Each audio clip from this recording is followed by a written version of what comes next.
Bandiraɓe musidɓe tedduɓe yeɓiyankoɓe Pindi TV en jetti gueno en juuli rasulillah sallallahu alih w sallam en calmini en jarni en ñaguima duwaw kadi en neddi duwaw dendagal hettiyankoɓe e yeeɓiyankoɓe Pindi Média to mbawi wonde nder dundu Baba Adama o en gatti e kattande makko kanko Allah subahanahu wa taala dokkuɗen tigui rigui fartague wawde aset kala filande bandiraɓe yewtere men wiyetede pammen pamminen hannde noon ene plateau ne ɗeesi yewde seeɗa par ce que ɓe gandanɗa hoore makko kañumen kewno wadde complété plateau hannde kamɓe kala keeɓi wonɓe e gueɗe goɗɗe e surtout noon mawɗo Abou Samba Diop enen duwanomo surtout e musidɗo makko teddumo gandanɗa makko ko hawri e ladial enen ñaago Allah subahanahu wa taala yo Allah yurmo ɗum yaafo ɗum harna ɗum aljanna kam e dendagal mayɓe juɗɗe kala mawɗo Abou Gaye également aussi enen calmini ɗum enen jarno ɗum hannde plateau gonɗen hen tan ko musidɗo men teddumo gandanɗa makko kañum woni joom revue des titres woni ko siifa e kellegal woni jandide leydi Sénégal mbiɗa heewi wiide Mouhamed Ndim tokkoɗo nulaɗo Mouhamadou Rasul sallah sallam en calminima en jarnima Mouhamed e joni noon kam mata wona joom revue des titres min joni komi gaynako tan aɗa andi joni wajiɓe kewni ko mois au mois e minne joni mata komi gaynako tan mois au mois joni komi gaynako tan bisimilla eyyi Alaji Abbas mi salmini mi juurimama en calmini dendagal bandiraɓe ɓe ganduɗa ko yeɓoɓe Pindi Média e kuuɓal ha ɓuuri sengtude kadi e pamminen en gandi kadi oɗo saaha so heedi vraiment bandiraɓe ndaara nde ɗo tufde no fewi dendagal bandiraɓe kamɓe fodɗo ɓe mbawi wonde no ɓe goniri en calminiɓe en juurimaɓe en calmini également bandiraɓe men ɓe ganduɗa vraiment ko suuɓiɓe galle o no fewi yimɓe ɓe ganduɗa ko wattuɓe hakkille e galle o yiɗɓe développement galle o jamma e ñalawma ko yimɓe waɗoɓe men soutenir waɗoɓe en encouragé en calminiɓe en juurimaɓe en calmini également baɗono mo ganduɗa ko mawni men ko musidɗo men mo ganduɗa ko Alhaji Vieja toon to Arabie Saoudite o neli min mataw mi haldinomo nelal makko eyyi kanko kam o wi ɗon kam so Allah on kanko fof kam o jaɓinima kam to banggue mi yimo noon kam yo renomo to banggue kam korka to mi yimo noon Abbas andu kam altine alkamisa fof kañum korɗo eyyi kam toon kam so tawi ko Allah o toon kam on jadata hay VAR toon kam o jaɓinima ɗon heewe Dia par ce que Amadou Dia aussi kañum dogui hin noccat Amdel Dia Zidane Dia l'autre Dia là mais Amadou Dia c'est un autre auditeur kañum aussi koko nen to Amadou Dia on donc ko channel sakoɓe diagraphe di man noon e diagraphe aussi sous accord susa parce que worɓe kalen koɗo enen addata ko refiiji togosi par ce que wonmo gondimi Allaji aɗa andi noon Allaji wiye noon yima ko yarene ɓe omo moftanma bombe goto mbaɗaɗo kasde sar en waɗi ɗum noon yareno haade wadde kalate ɗum ɗo eɗen calminimo vraiment ko wona tan téléspectateur ko neɗɗo mo ganduɗa hande eɗen mbawi wiide ko collaborateur neɗɗo vraiment baɗo participer tigi e jewte ɗe ballo en e miijoji ballo en e conseil ji ballo en vraiment kañum hoore mum so tawi on kaldi so hokki miijo mum e analyse uji tan vraiment tawata ko analyse uji ngarɗuɗi analyse uji baɗɗi fayida toon to ɓe goni haɗani jamma e ñalawma vraiment hakkillaji mabɓe nan ga e leydi ndi yidde développement leydi ndi mais également yidde kadi vraiment ɓamtare leñol ngol en calminimo en calmini galle makko toon to Arabie Saoudite mais également en calmini dendagal jinnaɓe makko ɗo e Parcelles ha toon to baroɓe Diakel calmini baba men Alhaji Ousmane Déme gandi ko jinnaɗo men tedduɗo kanko en calminimo ko moƴƴi en calmini dendagal bandiraɓe men foof Alaji Abbas Sarr ko noon caggal nde calminirɗen e dendagal bandiraɓe men yeeɓiyankoɓe men kamɓe kala enen ñagonoɓe Allah yo Allah sellinaɓe Allah kadi hokki en fartaŋe enen naata tigui rigui e nder lewru korko ndu yo Allah hokki en jofnu ɗum e dow jaam mon cher ami lewru korko kay maro nogo sinani walla bon wonande won hen de nogsini kono wonen kam min cuwa nogsinde quoi ori kay minen kam min cuwa nogsinde so wona won ɗon noɓe avancé kono Mouhamed Ndim mataw en garati toɓɓe ɗe ganduɗa hoore ma ko kañumen hannde cuɓiniɗen bandiraɓe e pamminen gam yewtandeɓe yewtere meɗen nde ganduɗa hoore ma e kala aset enen kewi yuɓɓin ɗum ɗo caggal kay no jettiɗen kadi ha no fewi jaruɗen ɓe kamɓe ganduɗa kañumen goni les techniciens vraiment chaque jour ko kamɓe keɗata caggal Sénégal kono so ngardi so yuudi so wiri effectivement enen mbawi ko kambe ngoni sababuji inen non bani men debbo wiite ko Fandiaye debbo mbo tonto diwan men Cempeng enen calmini ɓesgu men Cempeng naaɓe fof mais également mawɗo mabɓe woni kalif mabɓe mo ganduɗa hoorema ko kañum aussi tampata haɓata Djiby Dieng l'infatigable Djiby Dieng mo ganduɗa hoorema tabarakallah machallah enne aussi enen jettamo no fewi kanko kala ɗo mbaɗɗa mise Djiby tan ma taw ɗum ɗone ɗum noon enen jettamo no fewi kanko ne darde makko garen e toɓɓe men ɗe ganduɗa hoorema ko kañumen gonɗi cuɓiniɗen koye meɗen woni hande ko ganduɗa hoorema ɓe ganduɗa hoorema ko kañum gon jangguinoɓe école woni enseignant ji kamɓe ɓe ganduɗa hoorema so tawi hunde laatima e nder leydi Sénégal eɓe jeeya hen par ce que kala joguiɗo gandal hande sa welama mbiya e wonde ko enseignant woni sababu hande ɗa han keɓɗa ngal ɗon gandal ko kamɓe noon aɗa andi hofde junggo ene ko hunde nde ganduɗa hoorema neɗɗo foof gollotoɗo aɗa jogui droit so tawi a yi ko gandanɗa hoorema vraiment en ɗumini kofa jungo ma c'est vrai aussi ko noon kadi ɓe ganduɗa hoorema kañum goni supérieur ma pour punition e gueɗe baɗe honɗan en jogui façon aussi kañumen no mbaɗirata punir mais golɗo teskiɗen wonde ko mois de février oɗo jobdele mabɓe ko coupa addinimoɓe noon muusal syndicat ɗi jalti vraiment kamɓe fof eɓen gulla tigui rigui beela ene fonno wonde walla fotano wonde beela kadi vraiment hande jangguino ko waɗi ko e ɓe ganduɗa hoorema kañumen goni coupe ɓe salaire aji ɗi par ce que so wonano jangguinoɓe e coupe ɓe mbawtan andude hunde ha keeɓe coupe salaire uji beela ɗum aussi ne fonno wawde wonde walla Allah eyyi Allah hono jurɗa ɗum way ko hunde vraiment c'est triste ko hunde nde ganduɗa kam hande oɗo saaha mo gonɗen nde wonno en caftiɗo joɗade kalɗen fof mbiyen ɗum ɗo betti en waɗi ɗum ko sa ƴeewi oɗo alternance no ardini en mbiya 4e alternance ɓe mbiyata ko rupture hayso tawi rupture o ko funti kono kadi mboɗo sikki neɗɗo wonko ganduɗa ko ɓe mbiyata ko so tawi jubbol lamminima nde pinɗa fof sa yeehi jeere woto yejjid nebam surtout ma hande oɗo koor to banggue enseignant ji ɗi ene jeeya ɓe ganduɗa ko kañumen mbanno plébiscité haaɓe jooɗi en mbawi kam to banggue koor enseignant ji ɗi 95% e mabɓe ko kañumen mbaɗi porté quand même candidature Ousmane Sonko Diomaye Faye haaɓe jetti e laamu leydi ndi c'est vrai que c'est regrettable hande par rapport e ponction ji wonande koɓe caggal grève aji ɗi mbaɗi ɗi hande sa ƴeewi eɗe wawi yide ɓe mbaɗi ni paralysé systéme éducatif o hande oɗo saaha mo kalden eɓe jaare e 5e plan d'action en jii to banggue les organisations syndicales kamɓe fof eɓe nayi vraiment e wadde réunion ji wadde ɓene ƴeewa kamɓene holno ɓe mbaɗata beele ɓe mbawa huccodirde e laamu ngu te aɗa andi ko muusi ko fof muusata tan koye sukaɓe jangoɓe ɓe a haali joni to banggue enseignant ko kañum woni mo ganduɗa ko kay waɗat gandal e hakkille suka par ce que enen fof en ndewi ɗon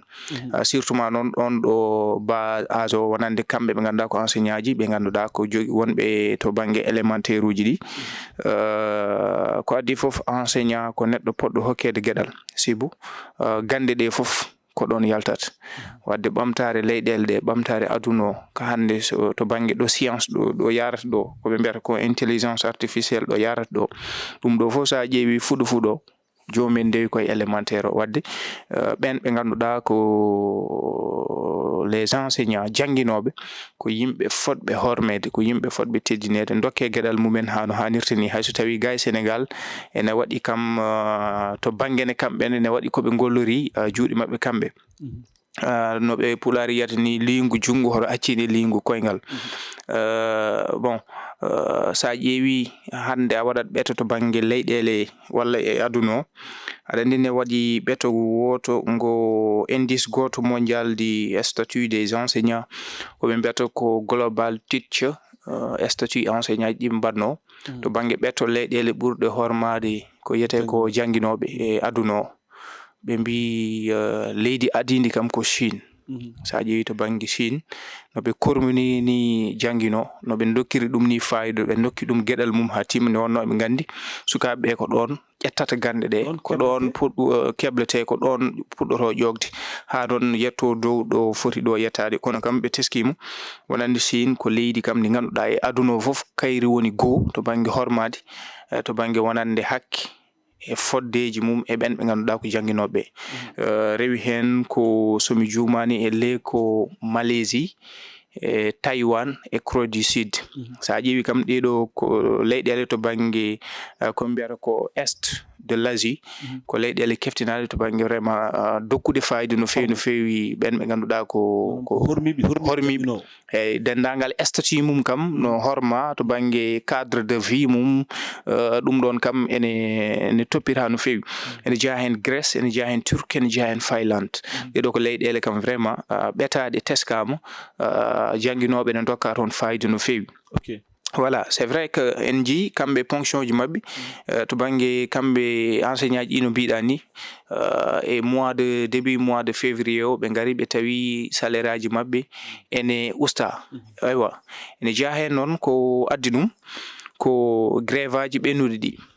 wonande hofgo juuɗe ɗi ɓe mbanno ɗi plan d'action ji ɗi mbanno ɗi wadde revendiquer rappel aji mabɓe hay ko way noon ɓe tawi vraiment ponction ji wonande salaire aji mabɓe ene taƴa taƴgol ngol ganduɗa ko ceergol aada sibu ne waɗi ɓe ganduɗa ko fuɗɗi ko ujunnaje 4 won hen ko ujunnaje 5 yeehi ha caɓanɗe jeegom ha yeehi ha ujunnaje 12 ha ujunnaje 20 won hen jeehi ha caɓanɗe 4 ujunere donc ha caɓanɗe jeegom e ko fawi donc ɗum ɗon ene waɗi probléme heddi kadi sa ƴeewi to banggue caɗele ɗe to banggue caɗele administrative wonande to banggue no ɓe taƴiri ni ko addi foof rewani kadi lawol sibu ha ɗo joni ala ɗum mbaɗi indexé ɓe mbaɗi listé wonande ɓe totti des preuves quand même à l'appui wonande an a waɗi grève to banggue andi sa dawi gonda koye fonction publique sa gollima to banggue gollal ma sa ari a waɗat émergé ne waɗi feuille de présence mo ganduɗa signi ni hande a dawi donc ɗum ɗon janggo e jaam so tawi ƴeewamɓe to banggue on fiche ma tawi ñalawma kaja a dawi ñalawma kaja jonon so tawi yeehi ha woodi janggo e jaam jomumen ñalawmaji ɗi a gollani ɗi on saha tawi jomumen ne mbawi taƴi hen kono noon woodi hen woyɓe ɓe ganduɗa grève aji ne mbadde kañumen golloyima te pourtant nde taƴande kañumen ne taƴama ha muusi won hen ɓe ganduɗa ene jeeno e wannoɓe hofgo juuɗe ɓe kañumen salaire aji mumen taƴaka donc aɗa andi ɗum ɗon ko injustice kadi injustice goɗɗo o to banggue taƴgol ngol kadi manam ɗum yerodirani ala fof justification mo ɓe mbawi ɓe dokki wonande ɓe mbaɗani justifié koye sur quelle base manande ko ɗo e ɗo waɗi min taƴi ha sabba naggam donc anan ɗum ɗon aussi comme par exemple aɗa kam ils sont payés par heure et est ce que aussi ke tourni ke heure uji ɗi ko ganduɗa makka ɗuminen ko aran ko hen ɗumi non ɓe mbawa tumnade heure aɗa andi doyen parce que dans les normes sa ƴeewi ke mbeɗa ko grève fof sa rendini ɗum presque entre 6 à 7 jours bon wona mi sikani ko to banggue heure uji so tawi minema ko enen dendi établissement mo janguinten ana yeehi grève aɗa andi kadi kamɓe sa ƴeewi to banggue syndicat ji ɗi eɓe keewi ɓene mbaɗa ɗo syndiqué ɓe mbaɗa ga syndiqué manam to banggue pelle ɗo ɓe jeeya e ko way noon eɓe keewi pelle SAMCN eɓe keewi G7 en wayno leydi joni noon so tawi an manam ko enen ndendi journée manam heure mo ganduɗa mo enen dawdata enen jippoto an a waɗi hofgo juuɗe min mi waɗi hofgo juuɗe e balɗe jeeɗiɗi ɗe no mbiruɗa ni min somi taƴanama ujunnaje 10 an taƴanama ujunnaje 40 e ko fawi donc transparence ala ɗon donc ɗum ɗon ko probléme donc ɗon ne aussi laamu ngu vraiment ɓe ɗum ko kadi sa ƴeewi woni hormade nde kamɓe enseignement ji ɗi sa ƴeewi enseignement ji koɓe taƴete ko sa ƴeewi kamɓe salaire aji mabɓe sa ƴetti salaire mabɓe brut jomum taƴama indemnité de logement a taƴi jomum impôt donc ko heddoto so a taƴini ɗum jomum kadi déjà gueɗe goɗɗe guilay ɗum ɗoji avance tabaski en gueɗe ɗe ɗon ɗum ɗon fof so tawi a taƴi ha heddi salaire manda chimique ko jomum ko foti hebde lewru ɗum ɗon e kadi so jomum ari waɗi vérifier bulletin mum de salaire tawi kadi ene itta hen ne taƴa hen ngol ɗo taƴgol aɗa andi ɗum ɗon ko probléme ɗon ɗon ne laamu ngu mboɗo siki to wawde hormade kadi neɗɗo c'est vrai que min noon mi yani jomumen mbaɗi grève ene poti tottede ɗiɗon ñalawmaji ɗi ganduɗa jooɗi mbaɗi hofgo juuɗe gollani ɗum kam mi yiyan noon kono noon taƴgol ngol so Allah no ko ɗon kalɗen ne yerodiri no fewi kadi vraiment ene ɓurti donc ɗum ɗon ko syndiqué comme par exemple to SAEMS aɗa andi kamɓe secrétaire général wiyete ko Malick Youm El Hadj Malick Youm kanko holliti wonde yimɓe ɓe ganduɗo hoorema jeeyaɓe SAEMS wonema ɓe taƴanaɓe 100 000 francs wonen taƴana ko 300 000 mais kanko pour kanko jagguiri ɗum ko ɗum mbiya par ce que état o koko wujjini hayso tawi forma wawa taƴ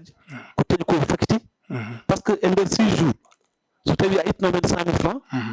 walla a ittanamen 300 000 francs e nder salaire ma holko keddi donc ɗum ɗon ko probléme ene waɗi goɗɗo aussi par ce que won syndicat goɗɗo biyetede SELS kañum aussi o wi à partir de 52 000 francs CFA ɗum woni ko itta e mabɓe ha 281 000 francs CFA wonen certain enseignant aɗa woɗɗindirani e fof woɗɗindirani mais so enseignant sa ittanam 300 000 koye keddortoɗa ko sa ƴeewi hewande te an jannginowo mo gandanɗa hoore ma o ko lowta ko comme par exemple e sukaɓe ganduɗa fotɓe wonede janggo walla fotɓe darade janggo way Abbas wona ɗon ne aussi ko woni ko mbiɗa ko caɗele wonande hormade teddinde ganduɗa ko enseignant o en kaali joni ko kañum waɗata gandal kañum tutoto sukaɓeɓe ha gonoya janggo ko goni ko kañumen jogoto leyɗele ɗe gonata médecin ji gonata fewnoɓe wonoɓe e science fannuji ɗi foof donc jomum ene foti tottede hormum ha timma c'est vrai que kamɓene no mbiruɗen ni lingu jungo horo accide lingu koyngal sibu saɗa tesko doyen somi juumani e protocole d'accord moɓe mbanno signé le 26 février 2022 e laamu Macky Sall nden wonno ko engagement ji ɗi mbaɗatno signé gouvernement Macky Sall waɗi signé ko yettuno e protocole d'accord to banggue wawde ƴewtale gonka mabɓe gurdam mabɓe ko way noon wawde sappitade moƴƴinde ɗum kanko président de la république nden nde waɗatno revaloriser voilà to banggue salaire mabɓe ko way noon sa ƴeewi wonno ujunnaji 5 o nawi ɗum ha e ujunnaje 20 donc ɗum ko kanko Macky Sall o waɗi ɗum wonande to banggue wadde relevé de 50% à 60% to banggue wonande e jobdele mabɓe o ƴeewi to banggue wonande koɓe mbiyata ko indemnité de logement nden o taƴatnoɓe ko abbi e 5200 parcelles ɗi ganduɗa ko caggal nde o yo dañji protocole d'accord avec les syndicats ko way noon ɓe taƴana ɗon ɗo ɓe mbawata janggo e jaam an enseignant o tawi kadi ko mbaɗata ko versé ko joɓata ko e ko way noon aɗa taƴane ɗon ɗo ganduɗa a tinnata tawi ɗum ɗon e kadi janggo e jaam laamu ngu ma totte hen galle e ko way noon donc ɗum ɗon foof laamu ngu waɗino ɗum Macky Sall e gandi ƴettino hen ko heewi itti engagement ji baɗɗi fayida ɓen ɓe ganduɗa ko enseignement ji ɓe ganduɗa ko yoɓetanoɓe 25 000 60 000 o nawi ɗumen à 100 000 ha ni ha ko seeɓi ɗum o ƴetti engagement ji kewɗi vraiment kanko Macky Sall pour le bien-être des enseignants mais malheureusement en ji quand même avec l'influence de Ousmane Sonko Pastef mbiyami ji en jeeya ko ɓuri ɓe wadde poussé peut-être min c'est vrai que woni ko mbiyaten ko wonko mbaɗiri juuɗe mabɓe mais ɗon e nanguirta ko neɗɗo aussi toujours omo yiiɗi ko seeɓi manam ɗon ɗo woni ɗo parce que enseignement aussi vraiment ko ɗum engagement ko ɗum mais est ce que sikkani comme par exemple fuɗi mbiyata ko sa nihi jawdi ma ha mawni haɗum mbukkude goɗɗo ko annette to mbukkude Eh bon, bon parce que hande enen mbawi wiide comme par exemple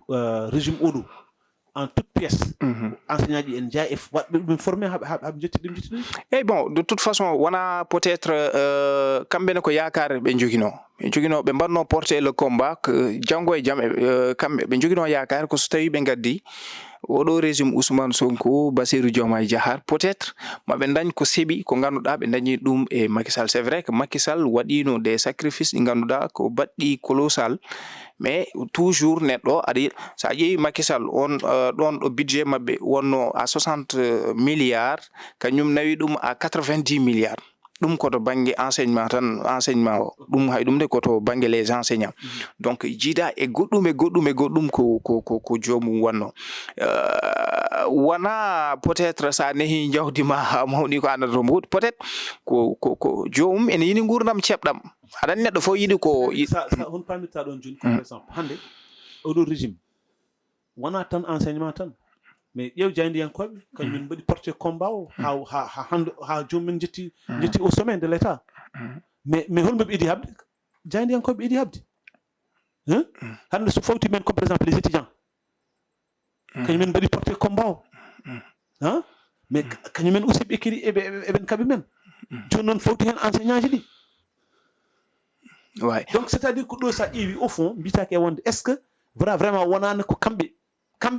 kamɓe tafiri ɗum ɗo juuɗe maɓɓe manam kamɓe tafiri aɗa andi en général jamdi mbaroni walla jamdi piyo ɗum an heewi ɗum tafande hoore ma tafata ha yooɗo ha garɗo pawa jogorɗo yoɓat fo so ari kañum ƴetta ɗum eyyi bon c'est vrai que laxisme ne woodi ɗon kono min mbaɗami appuyé tan ko c'est vrai Macky Sall ko waɗiniɓe ko kamɓe koye maɓɓe tawi Macky waɗi des sacrifices kamɓe koye maɓɓe ɓe ndewe e laamu Macky Sall ɗo ɓe gonno ɗo eɗo Macky ɗo addiɓe ɗo vraiment ko étape mawɗo ko sacrifice mawɗo Macky Sall waɗi ɗon c'est vrai mais koko mbiyaten ko toujours Abbas kala ɗo mbawɗa wonde jiɗɗa ko ɓeydade jiɗɗa ko ɓeydade ko ɗum tagi peut-être aɗa andi jiɗɗa ko ɓeydade comme par exemple hande c'est à dire ko wona aussi mi haalani pour vraiment régime passé wonko waɗi ko ganduɗa hoorema ko quelque chose de colossal ko ganduɗa hoorema joomum ene poti handina yondikina ɗon mais jiɗmi wi tan comme par exemple ɓayde an jiɗɗa ko ɓamtare te an régime mo ganduɗa hoorema kañum wonno hakkudere ndo arde arde au moins ƴellitima par ce que ƴeew étudiant ji hoɗo gonno hono foti université gonno ɗo hono foti école aji gonno ɗo des abris provisoires gonno ɗo ɗum noon fof presque pratiquement régime gonno ɗo haɓi men hayso ittani ɗum ha laaɓi haɓi men pour waɗa ɗum amélioré haɓima e salaire aji ɗi salaire aji mabɓe wonɗo tollino wonno mais régime passé o ko kañum ƴellita ɗum ha itti ɗo mais so tawi comme par exemple oɗo régime ari an a wawa ƴellidde ɓe ganduɗa kañumen mbaɗi porté combat ma ha jettuɗa mais wortat ɗumen sa ngabbinani kam woro dirsinto noon wayi ɗum c'est vrai que won étape mo Macky Sall addiɓe woni no mbiɗa ni e que ɗum woni ko Abbas wona corporation enseignant ji tan hande sa ƴeew corporation ji fof an aɗan woya ɗo corporation wonande dilloɓe e média ji ko way noon aide à la presse en e ko way noon donc en jii ɗum ɗon ha joni ko des problèmes actuellement ni hande ne jeeya koɓe goyata kamɓe les enseignants ko hebde rappel aji ɗi en gandi won décret mo Macky Sall signo to bange wonande wadde ƴewde ɓe ganduɗa ko les décisionnaires par rapport e kamɓe enseignant ji ɗi ɗum ɗon ne kadi on décret ha joni nan ɗon ɓe ñaaguima kanko le président Bassirou yo ƴeew ɗum o waɗa ɗum revisité o ƴeewa ɗum ɗon ko probléme rappel aji mabɓe ha hande yoɓa ko donc wadde hay ko wonno ɗo ko au lieu que ɓe ɓeyde ɗum ɓe ɓeydani non seulement ɓe ɓeydani kono hay ko wonno ɗo ko ɓe donki humnude ɗum donc ɗum ɗon ko probléme mais min cikkumi solution tan ko nde ɓe jooɗo ɓe mbawa trouver terrain d'entente hakkude maɓɓe e laamu ngu hande ko ɗum tan hande sa ƴeewi ko crise o koɗo memɗa fof hanki wonno est ce que comme par exemple an aɗa sikki jonde ma wawa ɗumin ɗon au moment où mo ganduɗa ma poɗɗo jodde ɗo wi e wonde minen men jaɓata ko jaɓata ko wonno ko ɗoji non aɗa andi laamu parce que le premier ministre il a dit hay so tawi wonano ɓe enseignant o haldanno en jii sorti makko ma en gaare sorti makko mais en jii ɗo wiyata e wonde kanko a faami que laamuji ɗi jaɓanno ko kamɓe jaɓata ɗum doyen aɗa hay goto wawa waddema pression ɗum mboɗo sikki ko haala ko ganduɗa peut être jomum de haala wona jomum haaldani e conscience peuple hay goto wawa habde mum peuple hay goto wawa habde mum hande enseignant ji ɗi crise gonɗo hande systéme éducatif o sa ƴeewi hanki wonno ko toon to enseignement supérieur ha hande ko caɗele sukaɓe ha joni ɓe duttaki en feeji ɗi ha hande ɓe duttaki duɗe janguirde ɗum ko probléme ɗum soit taw réglede sa ƴeewi to bange jangde lesde nde hande en jii caɗele ɗe ɓe jogii médecin ji ɗi en jii kamɓene ɓe ɓen mbaɗa préavis de grève ene ko way noon eɓen mbaɗa annoncé a haali haala to bange les médias hande secteur aji ɗi fof mi haalani secteur BTP e ko way noon en jii ɓe to holli ko ɓooyani ko wonande ko ƴeewa gargol maɓɓe fewde joni e ɗiɗo duuɓi ɗiɗi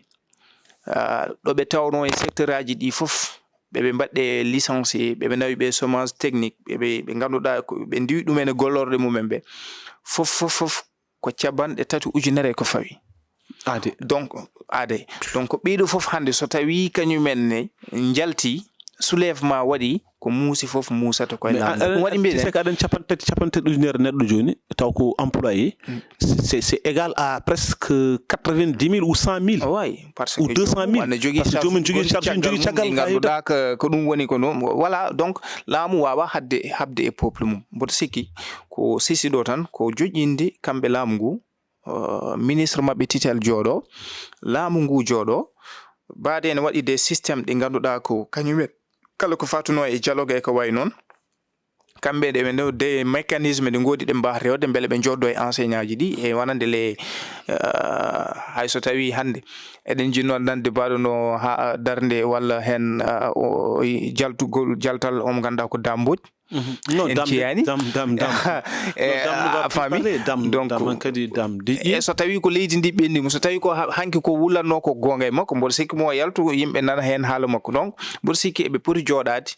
ɓe mbawa quand même dañde terrain d'entente beele ɓe mbasa wadde paralysé jangde nde sibu so ɗum ala tan ko caɗele te laamu woni ko mbiyeten ko laamu wawa habde peuple doyen musat tan kono koye mum musat donc ɗum ɗon mboɗo sikki ko hunde nde poti ƴewtade ɓe beela sukaɓe ɓe dutto e duuɗe janguirɗe ɗe kadi vraiment voilà c'est ça ko noon ɗum noon a jarama Mouhamed Ndim toɓɓere nde danaka en paami quand même vraiment min kam jagguirmi ɗum tan walla mbawmi ɗum pengude ko wonno nehirta jawdi ma sa ɓurani tinnade haade mum bukkude hay goto ko an e to bukkude ɗum ɗon fuɗɗima feñde surtout e enseignant ji par ce que so mi welanmi wi hannde 90% e waɗnoɓe porté combat oɗo régime yo ar en place vraiment enseignant ji en gonno hen en gagnaniɓe noon en jiɗanaɓe aussi vraiment ko usta koye salaire uji mabɓe sinno ko sago taw vraiment ɓe keɓat par ce que jangguinowo hay goto wawa ɗum yobde hay goto wawa yobde jangguinowo kono ko ɗum musal musal gandanɗo hoorema vraiment heeɓi kadi ɓesguɗi ɗi foof par ce que ɗum ɗo waɗat touché par ce que he enseignant foof jogui ko famille joguiɗa ko engagement ji ɗi ganduɗa aɗa foti waɗ ɗum aɗa foti waɗ ɗum wadde respecté mais so tawi comme par exemple an salaire uji ma ustama quelqu'un mo ganduɗa ma 300 000 ittama e salaire on maro heɓatno hedde 700 000 walla 800 000 walla 900 000 so tawi a itti hen 300 000 holko heddirte te engagement enseignant engagement bawɗo won fof haymo wona enseignant un salarié engagement mum no wayi sattude sa ittani ɗum hunde no muusi gongo hofgo jooɗi ene foti wadde sanction ngaji mais sanction ngaji aussi ne poti hakkindade eyyi pour wadde permettre jomum wawa artude kadi anda kam waɗi ɗum ɗo mais so tawi a jaggui tan a itti ko foti ni bon en gondani en mbiyani yooɓe jannono yooɓe kof juuɗe yooɓe janggina sukaɓeɓe kamɓene yooɓe mbaɗ sacrifié ɓe janggina sukaɓeɓe ɓe noddato yoɓe kollu ɗum malgré ɓe taƴama e salaire uji mabɓe kono yoɓe dutto ɓe janggina sukaɓeɓe kamɓe mbi patriotisme ko yidde leydi mum ɓe mbasa wadde paralysé le systéme si ɓe mbaɗi paralysé systéme o moƴƴani hay goto te ɗum ɗon en jiiɗa ɗum en jii régime passé o vraiment kañum aussi effort aji waɗno hen hayso tawi iyade manquement vraiment enen gandi quand même wona ɗum ɗo woni ko faɗano e oɗo régime garɗo sen gumima ɗon gaɗen e toɓɓere men ɗimmere woni jaltal ngal ganduɗa hoorema kanko hoorejo jagorɗo o arino ɗum toon to ganduɗa hoorema woni assemblée noon omo woowi ɗum par ce que ngol woni presque lawol nayɓiwol cikkimi ko assemblée jooɗi koye joni presque hedde 15 mois et quelque chose comme ça en tout cas ngol woni 4e fois omo artonete enen mbawi wiide quelque part ila waɗi respecté ko wino ko wonde wiide omo ara kono wona ɗum woni musal ngal woni kanko kala ndo yalti sa ɓurani tinnade a jaggata ko jungo ma mbaɗa e hunduko par ce que vraiment wonko faɗano e makko ala hen fof danaka ala hen fof no ardi e ko faɗano ko e makko holno jiruɗa jaltal ngal eyyi mawɗo jagorɗe toon to assemblée nationale bon ko ardi fof kam ko yodnude manam neɗɗo wadde respecté rendez-vous wonande eɗen gandi to banggue règlement intérieur mo assemblée nationale ana yamir en tant que premier ministre hayso tawi mawɗo Abou Gaye yiyata ko yiɗa nande Ousmane Sonko joɗima ɗo lebbe bandum jaɓani yaade assemblée waɗoyde déclaration de politique générale mum kono kam nde o yehi nden fewde o wino ko règlement intérieur fewa voilà nde ɗum fewnita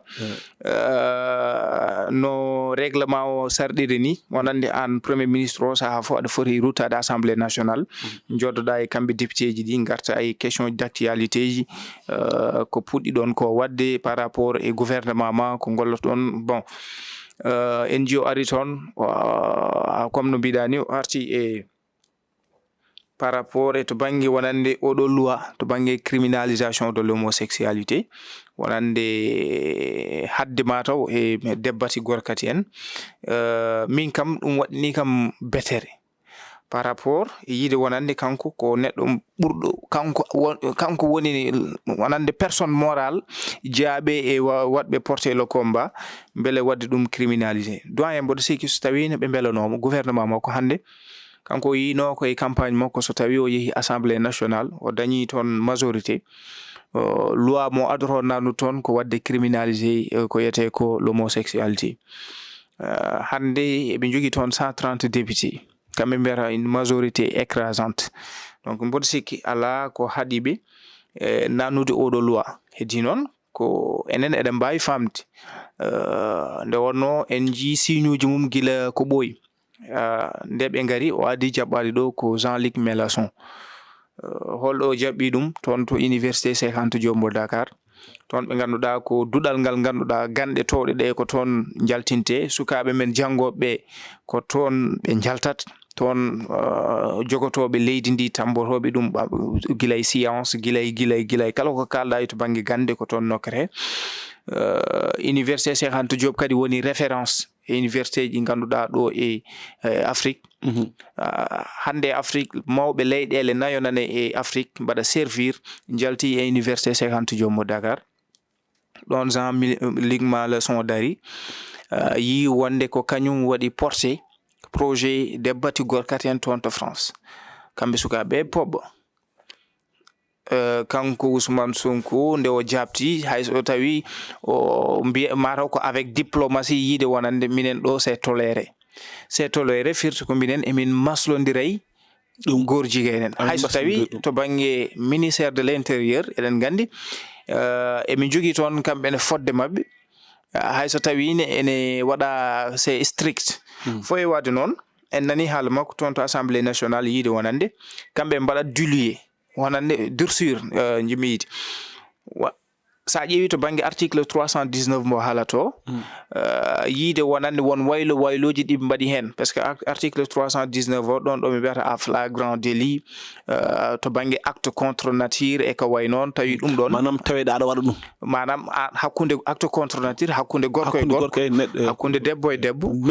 même sexe tawe ene mbaɗa ɗum tawi kadi ko en flagrant délit ɗon ɗo peut être koye weñgo e ko way noon jomum ana waɗe hadde e ko way noon fawe ɗon ɗo wonata kono so waɗi nder suudu kam ala hen e so tawi wona a flagrant délit manam ɗo weejani fof ɗo weejani fof ɓe kamɓe ɓe goppa ɗum voilà joni noon aɗa andi ɗon ɗo loi ɗo somi jumani ɓe mbino ɗon ko jomum aɗa yoɓa ko ujunnaje nogas ha 1 million walla ha ɓuura ɗon kanko nde o ari to banggue peeno ene yaha ha e lebbi 3 ha hitande ha duuɓi 5 kanko wi ɗon kema kamɓe ɗon manam ɓe mbaylat ɗum ma hadde nde ma wono e million ha e 10 million ngaji 10 ɓuura ɗon to banggue kadi sohede nde jomum ne wawi sohede hitande duuɓi 5 duuɓi 10 ha duuɓi 15 donc min mi yiyani ɗon changement kadi wona ɗum patɗene mabɓe so tawi ko Allah yiide c'est vrai que minen wonande o waɗi reconnaître on projet de loi mbo sammuji ko yi nanni toon to assemblée nationale kono yiide kam eɓe jogui loi mabɓe maɓe jiiɗi wadde hen wayloji beele ɓe mbawa nannude on loi ɗum on loi ko holde o natata kadi oɗo waylo mo yiyata pour min wona wayloji wona ɗum kadi woni ko patɗene mabɓe ko vraiment que yoɓe ƴettu loi o ɓe mbaɗa ɗum criminalisé o nawe toon to assemblée nationale o voté hankadi ɗum gasa par ce que elle so tawi a ƴeewi dendagal ko be biyanno Macky Sall e be toñi dum hande Allah nan hollirabi dum parce que déjà Macky Sall en jaay shit mum quand même ko fatuno e ko yotno e debati gorkaten wadde dum taxé Macky Sall ko kanyum woni wadi porter agenda ben be ganda ko debati gorkaten hay serembe hewbe jande hande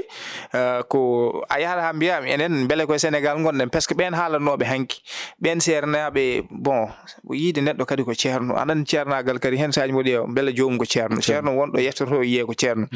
won haalobe radioji jamma nyalom ne bada tympaniser yimbi enen joyno e wonnobe porter le combat njaada e mabbe jamma e nyalawma nana e radioji téléji ne kala hande nana deji kalani donc mais min dum non fof wona dum don woni ko musimi Mohamed Nim adan min hol kay menet woni comme par exemple won saha e saha do halande o wi e wonde omo jofo wonande ben wiibe wonde ene beeje ben be gando ma hande en tuume dum don e diku enen bay halde hen Mamadou Gueye mi gando ma itnano moni bayde kanyum wi e wonde jogi liste te listo kanko e haala makko kanko Mamadou o wi ke wonde o wieno omo bayina listo o wi kono mo tottudum les autorités ngaran alors kanko non do on don hokkanomo mi gando ma deno dum parce que kalde haal porkiner en foti hisnede joni non o wi kanko yamiri ministre de l'intérieur yo ittu deno on don wonandi le élément ji bipuji di adandi doyen quelque soit no way waadi neddo fof kadi mo jogi hakkeji makko Sénégal ne jogi chartuji di signodiri e leydele kedidi de ado ne wadi de ratifier won ko wadi ratifier hakkunde mo won leydele neddo quelque soit hay soko bardo hoore ana jogi tan ko yete ko présomption d'innocence o mo jogi fodde makko ne podda tottudemo mbodo mi ara mi jabi heddi mais attends c'est les conventions signées wana et que woni comme par exemple ko une droit de l'homme et guerre non mais est-ce que comme par exemple quand la personne qui parle manam kala no dum don kanko hanki do wonde opposition est-ce que me respecte no dum non md ala fu bo dum nando adandi doyen eden biedo toujours so tawi a woni opposant won kada haala sa ari hanati a totama appareo sa renaki a salitu donc dum c'est vraiment c'est compréhensible Ousmane Sonko non ko connaître la personne manam andude ko pularir ko andude neddo buri hedade ko haalata Ousmane Sonko kay so tawi a andi dum sada hedo haala mum so tawi ada nanga ko haalata ko sa arenaki cerno bele ma wa wonde Sénégal ko ton jimmi haalde fo yidi non wondo jaatumi wondo mi yaadani bodo yaadi parce que hande en be ganduda ko NG hande to bangi réseaux sociaux hande NG won wawbe TikTok aji ko kanyumen ngoni des juges ko kanyumen ngoni des procureurs ko kanyumen badara alerter kamber ko les lanceurs d'alerte etc heewi hande be bonni adunaji mumen be tuumi wonande kanyumen ko hen jiate jeaka hen jirnake régime o mbodo mi ara joni non wonko haali wonande ben be ganduda ko yaada ada wirta ayibaji janani to bangi haalde odo ko numdo odum c'est vrai andi jaado eneya ene wada wanam ne wada ne raba volontairement an adandi ada wonde nyaw totta dum odo totta dum koy welende ma dum don on vraiment fota c'est criminel clémence fotani wadede odon kono non to bangi kadi neddo yaade kadi ha diwro on tan ya ha ngabboya e famille mum parce que NG baado no Djiby Dramé en badam mo nommé Djiby Dramé NG biyum gorko wondo yalti en fetu yabal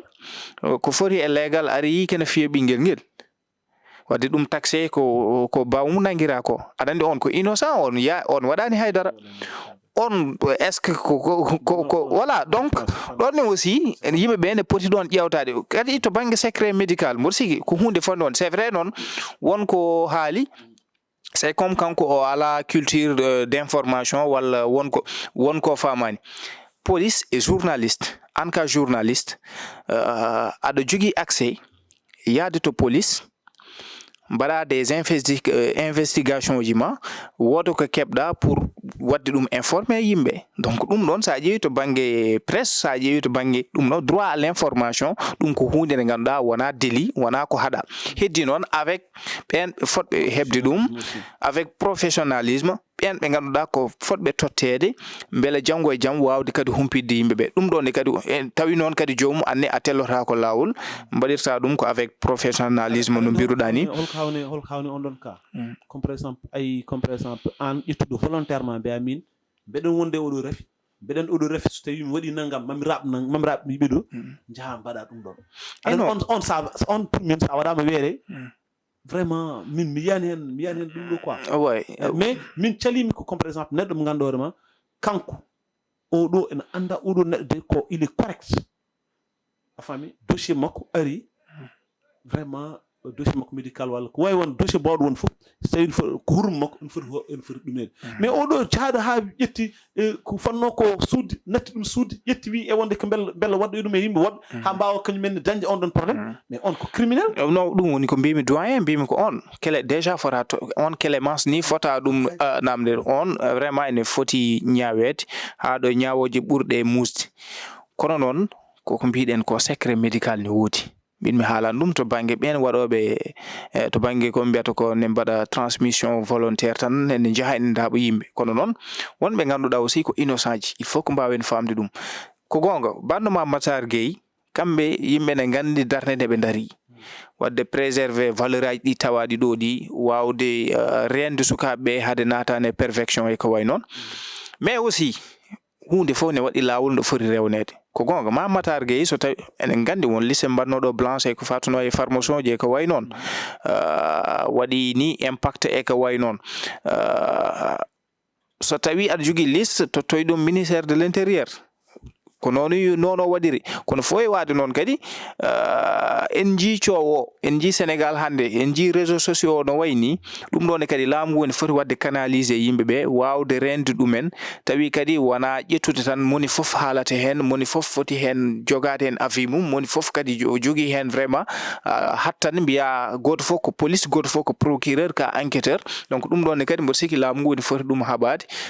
doyen ko noon ɗum laamu ngu woni foti ɗum haɓade en tout cas laamu ko continuité si no mbiɗen ni laamu fotani yebade e hunde kono laamu kadi fotani ajjiti fotani leldade sawde sa laamu so accani leldade sawde tan en général yimɓe ɗumen par ce que waɗi mbi laamu so accani leldade sawde ay won tuumaɓe ɗo ko gandanɗo hoore makko won tuumaɓe ɗo gueɗe kewɗe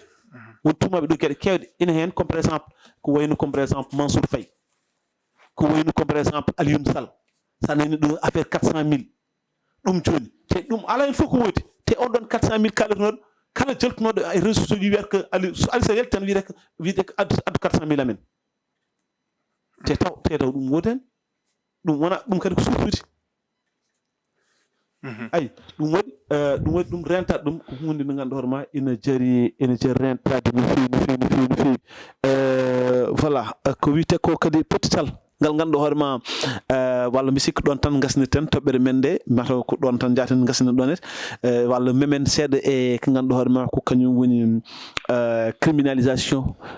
mo ganduɗa hoore ma ko kañum woni les homosexuels hay so tawi ko meftan puɗon arde e ko ganduɗa hoore ma criminalisation kay abbas en juwi hen non c'est à dire ko jiɗmi wiɗɗo joni ko comme par exemple est ce que leelani walla est ce que aussi vraiment hande sa ƴeewi wonɗo wiyete hay so tawi wona authentique wonɗo wiyete wonde khalifaɓe général ɓe ciñini wonde ene jiiɗi on ɗon looya waɗi criminalisé eyyi aɗa andi enen kam sa ƴeewi to banggue halifaɓe men diine ɓen ɓe garno hande ko andi laamu men sa yi hande so eɓe mbaɗa ko wiyete ko des pétitions e ko way noon beele kamɓe seeremɓe ɓe signature uji mabɓe tawe hen ko dole ɗe ɓe jogui leydi ndi sa ƴeewi hande koɓe mbiyata ko laamu men e seeremɓe men ko c'est des institutions similaires hakkunde mabɓe goto e mabɓe foof emi jogui pouvoir ji mawɗi e leydi ndi hande sa ƴeewi lamɓe kamɓe seeremɓe men halifaɓe men goto men fof ɗo jogui ɗo yowiti goto men fof wonɗo laamu haalata caloɗa so halifa o haali jaɓana ɗum sibu hormo sibu ko tawɗen ko ɗum ɗon ko tawɗen tan ko les père fondateur ne mbaɗi gacci ɗum ɗo en enen garɗen jokkiɗen hayso tawi nana rosto hen sahaji avec ko puɗɗiɗen ko yiide kono fof waat noon doole ɗe ɓe jogui haalaji mabɓe kadi ne heeɗe ko gonga won hen wadɓe signé pétition kamɓe ɗum ko guilay le début kamɓe en jii ko wayno Anda Samba Jikkoyi waɗi ɗo tourné yeehi e galleji diine ɗi fof yeehi e Issa Yankoɓe kamɓe fof eɓe jaadi hen yiide wonande homosexualité ala kam diine mo ganduɗa ana waɗi ɗum tolere kamɓe fof eɓe jaadi yiide wonande ɗum ɗo wona ko foti yeɓe leydi ndi kamɓe fof eɓe ndendi mbaɗi ɓodde wotere ɗum kam yo ɗum riwte ɗo e Sénégal janggo e jaam kala hen nangaɗo ya waɗe ko ganduɗa janggo e jaam goɗɗo o yiyata ɗum hawo yiiɗa ɗum vraiment rewde hen sabu alay sago pawen leyɗele men ko leyɗele ɗe ganduɗa wona joguiɗo doole avec crise mo taweteɗo leydi ndi walla hande aduna o donc hande jomumen mbaɗata ciblé ko les couches vulnérables mo ganduɗa pino donka dañde temen ɗiɗi so tawi a yi neɗɗo mo ganduɗa ko yitto ujunaje nogas ujunaje capanɗe tottuma sa ɓurani koɓe mbiyata ko ngam iman so ɓurani hewde ma sa renay ko ɗum addata noon ɗeɗo caɗele ko way noon sibu eɗen gandi jomumen hande ene heewi fannuji kono kam ene jeeya e fannu ɓurɗo hewde hen doole koto banggue ngaalu ngu holno jomumen dañirta e ko way noon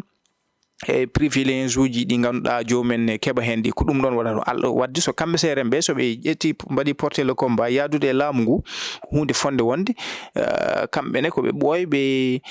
haɓade gueɗe baɗdani mbiyen ni laamu ngu koko tawtiɓe heddi kay ko laamu ngu hokkaɓe faveur e ɗiɗo demande uji wadde criminalisé te noon ko ɗum tan foti wonde so tawi nguɗo laamu Ousmane Sonko député ji mum ɓe nanni projet de loi o ɓe dañi mandore koɓe kalno ko ɓe mbaɗi ɗum ɓe keɓa teddungal kono so tawi noon wonande ɓe nannani ɗum janggo e jaam ɓe gaddi quand même des explications walla ɓe mbaɗi kam contourner le débat haɓe nannani oɗo loi mboɗo sikki sa renaki maɓe dañ fit ɓurɗo kam wadde drastique e gurdam mabɓe politique ɗum kam mboɗo andi ko hunde ko noon ɗum ko ɗum sa ƴeewi ɗum gandirta ɗum ɗon mi ala yakar wonde ɗum maɓe nandu ɗum woni sa heeɗima women watch right ko ɗum ONG ɓenne aussi mbiki e wonde right watch mbiki e wonde le plus rapidement possible ko ɓen ɓe ganduɗon ma ko dumbaɓe te ko fati alhaali ɗum ɗon nanguira yooɓe goppa ɓe koota galleji mabɓe te ɗum sa ƴeewi e so ɓurani ittu bon je suis pas sûr mais so renaki keɓe jogorɓe maɓe jaltu so renaki Mohamed ndin masaw gaynirten tan ko d'une manière très rapide mi sikki ma en gartan e rencontre woni pottital ngal ganduɗa hoorema ñalawma walla ɓe poti humtiyade toon to galle palais de la république woni ɓen ɓe ganduɗa kañum goni sardiyankoɓe leydi ndi woni surtout Pastef naɓe